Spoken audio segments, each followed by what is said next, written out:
Our math warm-up today involves fractions, addition and subtraction. We're going to take a look at solving these problems using benchmarks. So our first problem, we have 3/5 plus 1/4. So what we need to think about is our answer going to be closest to 0, 1/2, 1 whole, 1 and 1/2, or 2. So what you might want to do is get out your fraction circles to help you figure out what would our closest benchmark be. Pause your video and do that now. So let's take a look. I have modeled 3/5 here, and I modeled 1/4 here. So now that we actually see our two models, can we determine which would our benchmark be? Is it going to be 0?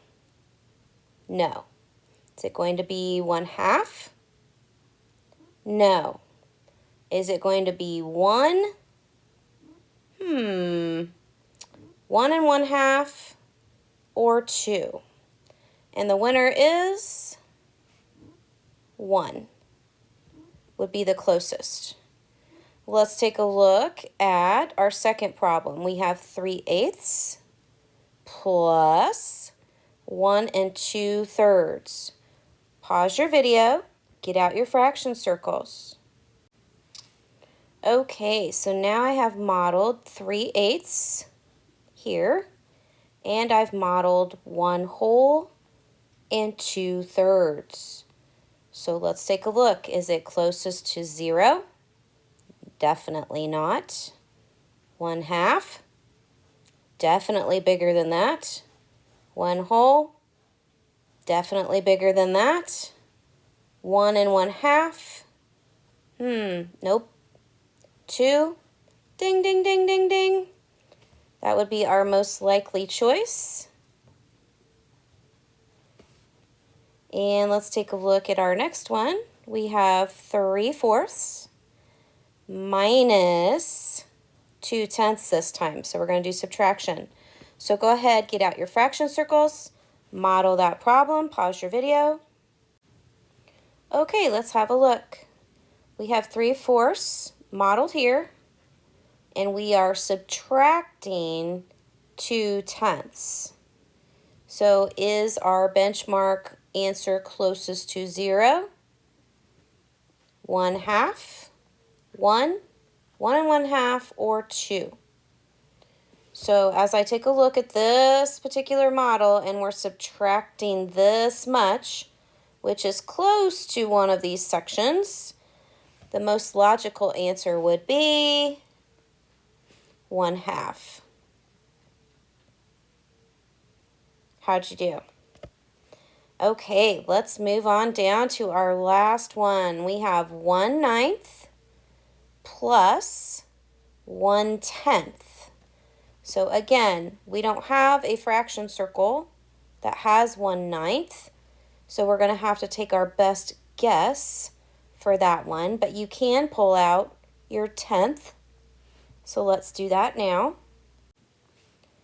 Okay, so if we take a look at 1/10 and we look at the size for 1/10, we know that the fraction 1/9 is going to be slightly larger than that 1/10.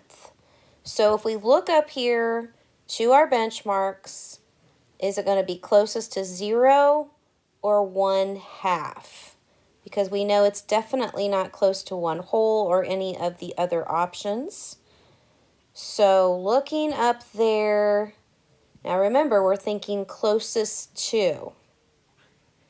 So even if we had shaded 2/10, would that be close to 1/2 or closer to 0? And we know that 1/9 is probably going to be just a little bit bigger piece than that.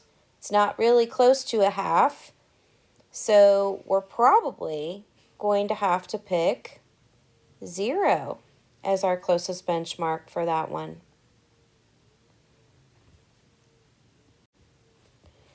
Our math message today involves completing problem 1 on page 134 in your student math journal. So go ahead and get that out, open up to the correct page. You might want to pause your video and come back. Okay, so what we're going to do with this particular problem is they have given us ordered pairs here on the right side. And we have quite a long list here. And what you are going to do is plot those ordered pairs, and we are going to make a picture. So we're going to go ahead and do that now. If you would pause your video, and once you're done, start over and see if your picture matches mine. Okay, so let's take a look. You will notice that I started up here at the top and I did the first ordered pair, which was over 8 up 1. So I went over 8 up 1 and I placed a dot. Then I did the second ordered pair, which was over 5 and up 1. So I went over 5 up 1. I then connected this point to this point. And this is what you needed to do. So each ordered pair that you put, you'll connect to the next ordered pair. And eventually when you connect all of the line segments, you should have a sailboat when you get done. So this is your math message today. So I went through each one of these, and sometimes you have to erase and start over, because I know I did when I first started. I made a mistake and I had to start over again. So you have to connect those points in that order, and some of the ordered pairs will repeat because you're going to end up in the same spot to close the shape.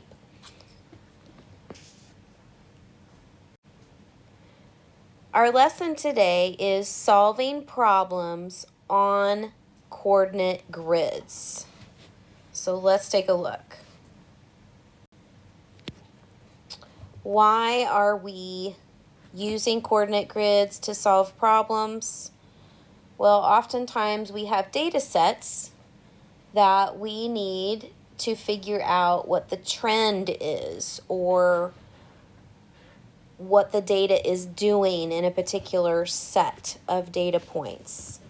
And today we're going to take a look at how that works by completing some pages in your workbooks that have to do with what we did for our math message today. So you're going to be given a list of ordered pairs similar to what we have in this first column. So this is in your workbook. So if you take a look, you have a column that says original sailboat, and then we have a column that says new sailboat 1, new sailboat 2, and new sailboat 3.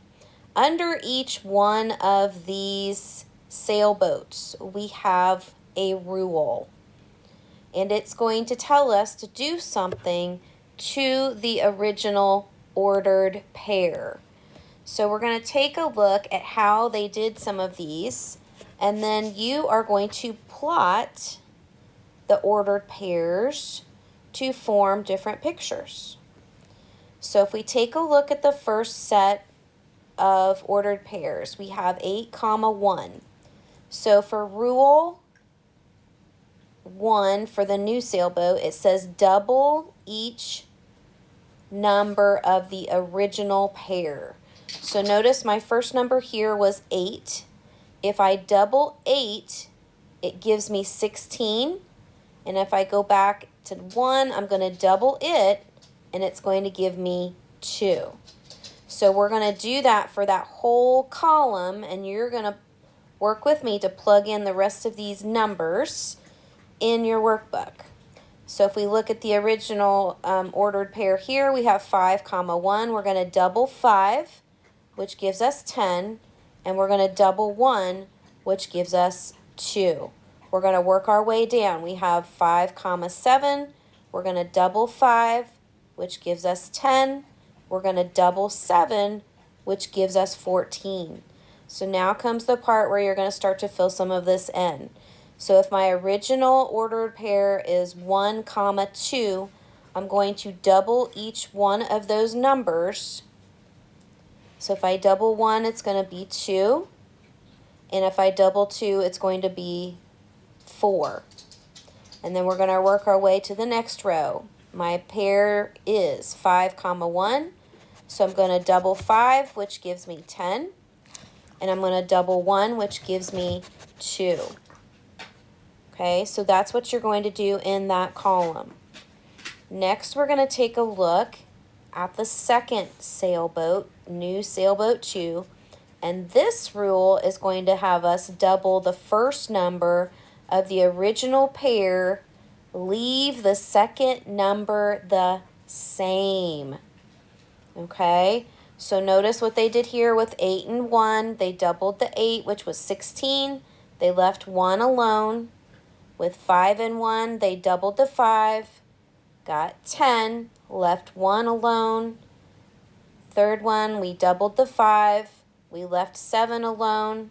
So now we're going to double the 1, and we're going to leave 2 alone.